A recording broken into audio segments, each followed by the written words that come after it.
Hello, everyone. Judy Keating here of Wise Transformation.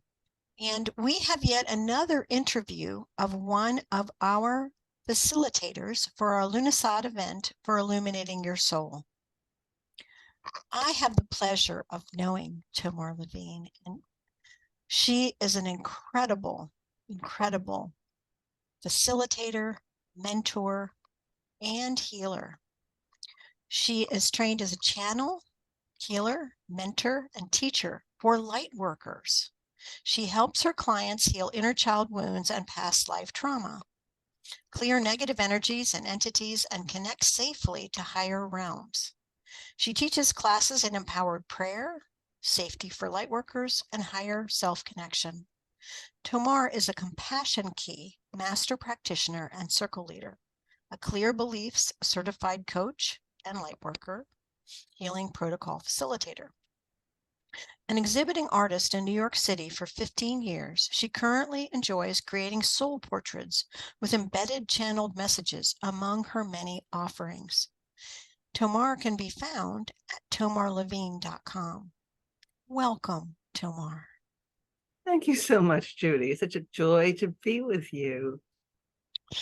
I truly am so excited that you are going to be one of our facilitators at the Lughnasadh event. You know, that August time of year when summer is just starting to wind down a little bit. And so I just wanted to ask you, how does aligning with nature help you personally and in your creative and potential business endeavors? Yes. Well, immensely. So first of all, just to set the scene, I live in New York City, which I know is not a place that most people associate with nature or being full of green places. Of course, they're wrong. There's lots of green places. I live one block from a magnificent park overlooking the Hudson River, Riverside Park. I live right near Grant's tomb. A lot of people have heard of that. And I've lived here for many years, decades. And I would say that the proximity to the park is what sort of kept me alive all the years. So the part of New York that I live in any case, it's an institutional neighborhood near Columbia University, Manhattan College of Music, two theological seminaries. It's a really cool place. It's more like a little sub-city within the bigger city. I rarely venture into the bigger city, downtown, the cement wilderness. I don't really go there. I mostly just stay up here. But I have had the practice over all these many years I've lived here of going for long walks along Riverside Drive. And I could go into the park, or I could stay above looking through the treetops, and there are big, old, majestic trees there, and looking across at the river, at the setting sun when it's twilight time. And I've done this as a regular part of my routine. And what I've also, how it's functioned in my life, my creative life, my spiritual life, and my business life definitely, is that I've come to associate walking under the trees with receiving inspiration. Oh, how beautiful. Yeah. And there are times when I remember I would feel this sort of like I'd wake up and I just feel something stirring in me, like there was some spiritual energy that felt pregnant. And I would grab a notebook and pen because I never go anywhere. And I advise people in general, never go anywhere without some way of recording, whether it's, by voice or written. And I just run downstairs and start running towards the park. And even while I was walking towards the park, I would start hearing things or feeling things or knowing things. And I would start engaging in two-way conversations with higher consciousness. I would ask a question and I would start being flooded with insights. I would start asking about a course I wanted to create.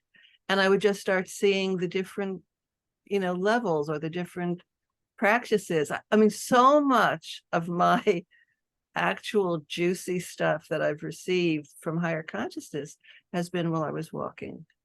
in Mm. the park under the trees, just getting out there. You're almost alone, and there's this.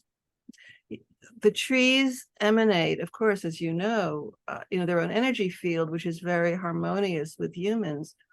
And I discovered this one time as I was returning home back the other way, and I was walking along the street where the trees are, and then across the street to go back towards my home. And as soon as I crossed the street, I felt my energy field shrink. And I thought, Mm. oh, that's what happens when I'm under the trees. My energy field expands. Of course, I'm not aware of it. It's just so automatic. But when I saw that shift, that okay, now it's time to contract and close in again, I realized that that's what was happening. So I cannot speak highly enough of walking under trees or walking in nature by yourself when you're seeking inspiration. That's just beautiful. Just, I'm get chills listening to you. The good kind, Yeah, the God chills. the beautiful God chills. Yes, Yeah, yes, I get them all the time, right? yeah. So when we're in this harvesting season, like Lughnasadh, at least in the northern hemisphere, Mhm. what is a practice or a suggestion that you give to your clients to sort of align with that energy? Okay, so I have to say, although I'm very aware of cycles, both the seasonal natural cycles and human cycles, I would say I'm more focused on human cycles when it comes to working with my clients. So it doesn't really matter what month or season of the year it is, it matters what season of their soul is happening. Beautiful. And I'm all about harvest because I'm a late bloomer. And so part of my whole thing is that it's never too late to bloom, which means it's never too late to harvest. Mm. And you don't always know what you have to harvest until you're much further down the line. So I work a lot with people, helping them find their purpose or clarify what their gifts are. I mean, gifts, that's what we're harvesting, is our gifts and the results of our gifts when we act on our gifts. A lot of people don't even know what their gifts are and don't know how to enact them. So here's two little things I use at times. I've used the metaphor or the inviting people to sense inside, to feel where there is a closed bud Mm. that's ready to open or that's longing to open. Mm. And just to direct their attention to that, just as an inquiry, just as a question, is there something in me where there's that feeling of pressure or longing or a desire to express? There's something in me that wants to be more of what it potentially could be. And then just being with that and inviting that to show you what's the image of the future blossoming. What could that blossoming look like? So that's one kind of a practice. Another practice, and I'm not alone in using this, but I'm a big believer in it, is what I call the deathbed fantasy. Imagine that you're at the end of your life looking back at your life. And there's two ways of looking at that. Thinking about what you're really grateful for that you achieved and did, and what you regret that you didn't do, that you never did, that you always felt a longing for, but you steered away, backed away from it, or didn't have the courage, or were sure you were going to fail. So why bother? So that's a wonderful practice. Another version of that is imagine that you're witnessing your own memorial celebration of life and just listen to what people are saying about your life. This is like the optimal highest potential of you having fulfilled what you're here to do, having harvested your gifts, Mm-hmm. and just hear how people are celebrating you. Mm. So these are just ways of tapping into our higher awareness. Mm. You get guidance about what's important that we might be overlooking or neglecting or not even aware of. Not even aware that we're longing for, because we're very skillful at concealing We have a very clever mechanism in our subconscious mind to keep things suppressed. Beautiful. Wow. I love when I do these interviews and I learn just so many things. It's just awesome. I think it's a wonderful thing you're doing, Judy. I would love it too. So when you're presenting at our event, the title of your event is In the Garden of the Divine Mother. Yes. Can you tell us just a little bit more about that? Yeah, of course. So I developed a guided journey protocol that I've now used with many groups over years. It keeps evolving and growing and developing. I keep learning more things, seeing more potentials. And it started, well, I wanted a location in the imaginal realm where people could meet and do certain practices together. And the first time I did it in a different way. I did it in a like a temple of light that was kind of up in the sky that we needed to take a sort of a rocket ship to get to. And it was equipped with all kinds of things we could use. Everything that I needed to bring in for the different practices was there. And then when I decided to do it again, I said, I don't want it up in the air. It has to be anchored in the earth. We have to go down. So now the way I constructed it is we enter it through our heart and we go down the staircase, down a rainbow bridge into this realm that I call the Garden of the Divine Mother. And we enter a path. And as soon as we enter the path, we're aware that we're in an atmosphere that's hypercharged with life, joy, blessing. And all the frequencies of nature are on display, the colors and the fragrances and the music of the birds and just the vibrancy of aliveness. The first thing that we encounter is what I call the pool of healing.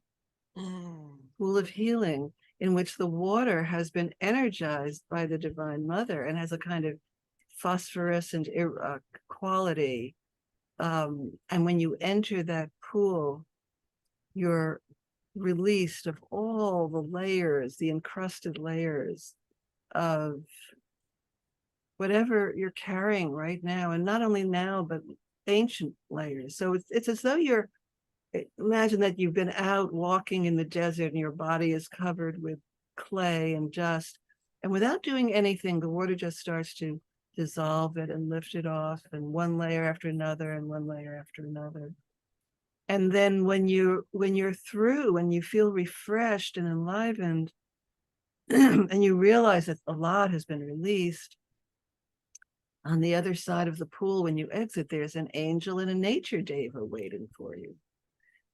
They're there for you. And so they help you go to the next place. And then there's a place of meeting where you can meet with your higher self or your future self.